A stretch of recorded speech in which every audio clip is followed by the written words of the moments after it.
Marco Túlio. Boa noite, Nicola. Andrei Santos no Chelsea por 40 milhões de euros. Procede. Aqui em Goiás é muito Vasco. Marco, eu já percebi que não é só em Goiás não, tá? O torcedor do Vasco está espalhado por vários estados do país, regiões norte e nordeste muito fortes. Você está falando de mais uma região agora do centro-oeste. Sobre o Andrei, a informação que eu tenho é de que o negócio foi fechado em 20 milhões de euros, tá? E aí, antes que as pessoas digam que é um valor muito baixo, a gente só precisa fazer a referência de que o Andrei é um volante. E por mais que ele tenha 18 anos de idade, quanto mais distante do gol adversário, menor é o valor do atleta. O Endrick foi vendido por 72 milhões de euros, primeiro porque tem 16 anos, depois porque é um artilheiro nato. O Rodrigo e o Vinícius Júnior foram vendidos em outros tempos por 45 milhões de euros, porque são atacantes de lado de campo. Quando a gente vai para meia, já vale menos. Quando a gente vai para volante, vale menos ainda. O acordo do André, a informação que eu tenho é de que o negócio foi fechado por 20 milhões de euros. O Vasco fica com 70% desse valor. O André e os seus familiares, que tinham 30%, ficam com essa fatia. Fazendo uma conta rápida, 50% de 20 milhões seriam 10, né? Aí você tem mais... vai dar na casa dos 13 milhões de euros, é quanto o Vasco fica. Deixa eu ver quanto dá 13 milhões de euros, só para trazer o número direitinho sobre a venda do André. Peraí. 75 milhões de reais, é mais ou menos quanto o Vasco fatura com a venda do André. Essa grana já vai para 777 com a promessa de reinvestimento no próprio jogador. E aí só um detalhezinho importante, quem acompanha a Copa e a seleção argentina deve ter se encantado com o Enzo Fernandes, que era do River Plate, também volante, vendido ao Benfica, tá arrebentando no Benfica, daqui a pouco vai ser vendido por um clube gigante do futebol europeu por um caminhão de dinheiro. O Enzo vai pro Benfica com 21 anos de idade, mais consolidado no River do que o André no Vasco, até porque o André até agora só jogou a Série B.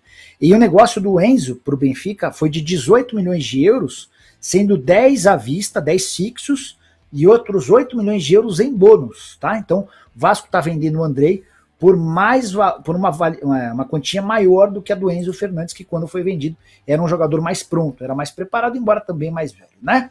O Rivaldo, o Talibã. Nicola, alguma informação sobre chegadas e saídas no meu Vascão? E o André tá vendido mesmo, abraço para Goiânia, olha lá, mais um torcedor do Vasco fora da cidade, fora do estado do Rio.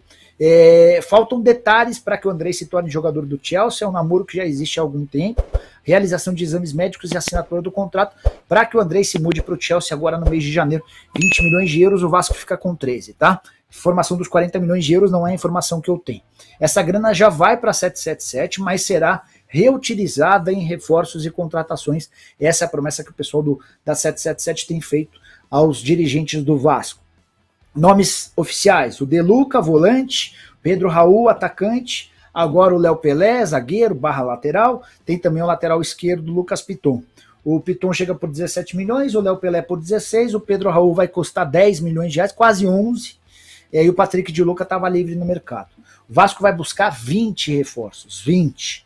Então o torcedor Cruz Maltino precisa ter um pouquinho de paciência, o goleiro, lateral direito, pelo menos 2 zagueiros, todos esses reforços devem chegar nos próximos dias, tá? Tô tentando mais informações sobre o Júnior Urso para ver se a gente consegue algum avanço sobre o futuro do volante, que estava fechado com o Cruz Maltino, mas o negócio acabou degringolando.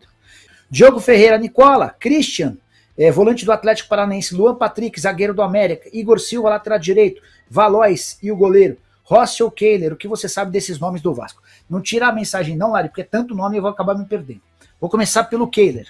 O Kehler é o nome dos sonhos do Paulo Brax. Só que o Internacional não quer vender de jeito nenhum o Kehler. Os caras têm a convicção de que o Kehler tem um caminho traçado no nível do Alisson, no nível do Ederson. Os caras do Internacional são apaixonados como o Paulo Brax é. Então, a primeira oferta de 3 milhões de dólares feita pelo Vasco foi recusada de forma sumária e nem houve um avanço nas negociações. Sobre o Rossi, foi um nome especulado pelo Vasco, só que o Rossi já avisou ao Vasco que fechou com o Flamengo. Rossi acertou um pré-contrato, um acordo verbal com o Flamengo, ele só não foi anunciado no Fla ainda porque o Boca Juniors não liberou, ele tem contrato até metade do ano, o Flamengo até melhorou a proposta para ver se o compra agora, se o Boca insistir em não liberá-lo, ele chega de graça na metade do ano no rubro-negro. Que o Vasco está trabalhando em relação ao goleiro? Um goleiro uruguaio super badalado por lá, o melhor goleiro há 2 temporadas, e um goleiro chamado Rei, argentino, são os 2 alvos principais. Embora o Vasco também tenha se debruçado em relação a nomes brasileiros de goleiros espalhados pela Europa. Valois é um atacante colombiano que pertence ao futebol argentino, está jogando no Racing, primeira proposta de 2 milhões de dólares, mas o que parece estar mais quente nesse momento em relação a essa posição de atacante de lado de campo é o Orellano. Informações que vêm da Argentina, do César Luiz Melo, dão conta de que o Vasco ofereceu 4 milhões de dólares e a conversa deu uma bela avançada. O Igor Silva não tem informações, o Luan Patrick, zagueiro do América, esse cara pertence ao Atlético Paranaense. Deixa eu escrever uma coisa. Tava falando aqui com... Deixa eu ver se eu consigo trazer alguma novidade, né? Porque a ideia é sempre tentar trazer notícias exclusivas e tal, para tentar dar uma avançada. O Luan Patrick, ele pertence ao Atlético Paranaense, esteve emprestado ao América. Fez 12 jogos por lá. Teve proposta recente, eu publiquei essa informação, deixa eu só pegar no meu arquivo de Word aqui, de quem foi a proposta. O América tinha intenção de contratá-lo e o Bolonha também fez proposta, tá? O Atlético recusou as duas ofertas. Deixa eu ver com uma pessoa do Furacão. Aqui, quer ver? Ó? Essa aqui, ó. Alguma chance de o Luan Patrick ir parar no Vasco? Vocês foram procurados pela 777? Assim que tiver alguma resposta aqui também sobre isso, eu conto, tá? E aí sobre o Christian, ainda nenhuma novidade. O Christian foi procurado por vários clubes e eu tô começando a suspeitar que ele vai acabar ficando no Atlético Paranaense. Que mais? Perguntas, dúvidas, sugestões, curiosidades. O Anderson Paiva. Qual a SAF você considera mais forte? Esse é o caminho para salvar o nosso futebol? Abraço. Pergunta super importante, Anderson. É o caminho. Porque com a SAF você passa a ter os clubes administrados de forma profissional. Acaba aquela história do cara que era bom de voto, o conselheiro que era muito influente politicamente no clube, não tinha conhecimento nenhum de marketing, de futebol, de marketing, de futebol, de administração, mas é colocado num cargo importante no clube só porque ele tem votos. Isso acaba. Você torna uma coisa profissional, você vai contratar os melhores de cada área. Embora SAF não seja sinônimo de sucesso para todos. Existirão algumas SAFs que não vão vingar, porque às vezes você vende o seu clube para gente que não manja, para gente que não tem tanta grana, e a partir do momento em que todo mundo virar SAF, só um vai ganhar. Os outros 19 no Campeonato Brasileiro, por exemplo, não vão ser campeões.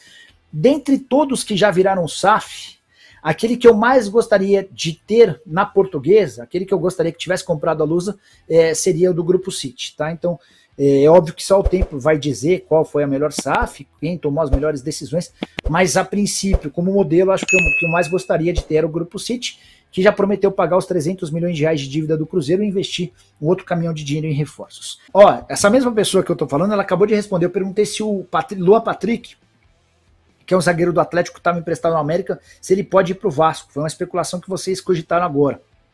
Ninguém procurou. Nicola, algo sobre Diego Valois no Vasco? Tiago, a impressão que eu tenho é de que ou o Vasco contrata o Valois ou contrata o Luca Orellano.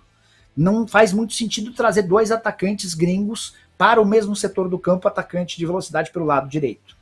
Tá?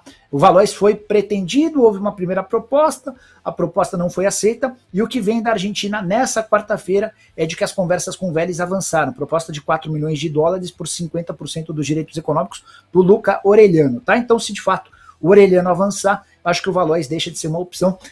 O Orellano é mais novo e mais habilidoso do que o Valois. Talvez seja até mais interessante, acho que é mais interessante o atacante do Vélez em relação ao atacante do Racing da Argentina.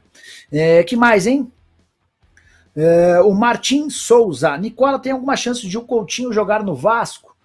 Ô Martim, eu vou me basear naquilo que disse o Paulo Brax numa entrevista recente, coletiva.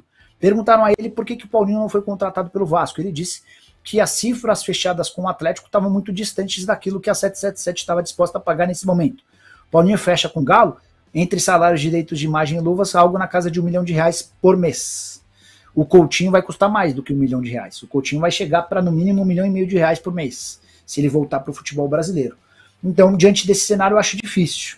E lamento, porque o Coutinho tem muito a ver com o Vasco, né? Um cara super identificado com o clube, nesse momento de reformulação, de chegada, acho que daria uma enorme credibilidade ao projeto da 777, mas não é o que parece. O Coutinho foi especulado mais recentemente no Corinthians e também no Flamengo. O Andrei foi vendido por quanto mesmo? 20 ou 40? A informação que eu tenho, tem gente dando 40, a informação que eu tenho é de que a proposta aceita pelo Chelsea a proposta do Chelsea aceita pelo Vasco de 20 milhões de euros, tá? 13 milhões de euros ficam para o Vasco, outros 7 para a família. O Diogo Ferreira, Valois, Orelhano e Pedro Raul juntos no Vasco, o que acha? Eu acho bem legal. O problema é que você tem dois caras que jogam pelo mesmo setor, mas você muda radicalmente em relação à temporada passada. O Pedro Raul já está fechado e o Orelhano avançou bastante nas últimas horas. Proposta de 4 milhões de dólares por 50%, dois direitos econômicos, atacante, canhoto que joga pela direita e pertence ao Vélez Sarsfield. Rafael Fernandes estava perguntando entre Orelhano Valois e Facundo Fagundes e Garré, qual a melhor ponta para o Vasco? Fala sobre Robert Morales no Cerro. Tô printando essa mensagem aqui. Vou mandar para ele. E aí, Rafael, se não responder hoje, prometo que responde amanhã. Bruno Garcês. Responda quando puder, por favor. Especulações sobre Martim Orreda acabaram? André, acabaram porque o Orreda deixou meio claro que não quer jogar no Brasil. O Botafogo, o Palmeiras e o Vasco tentaram o Orreda por bastante tempo e ele estava dizendo que prefere jogar na Bélgica, num time pequeno lá, do que em qualquer clube de futebol no Brasil. Uma escolha que a gente só lamenta, seria bastante interessante. Tem muita dificuldade de se colocar para jogar. Pessoal, queria agradecer demais a audiência, a presença, perguntas, dúvidas, a participação, os elogios, as cornetadas. Hoje, mais uma vez, batemos o recorde de ontem, cada dia mais gente participando. Amanhã tem programa do Nicola. Primeiro começando, tem 9 horas, 9h30 tem vídeo, final da tarde outro vídeo e a partir das 7 horas da noite a gente volta com o programa do Nicola de segunda a sexta-feira, independentemente de ser perto do Natal, de ser no Natal, no Ano Novo, a gente está aqui para informar vocês. Muito obrigado pelo carinho, pela presença. Se puderem voltar, voltem. Se puderem assistir ao vídeo da tarde, tá super interessante, também assistam. Beleza? Abraço, deixa um likezinho, tchau!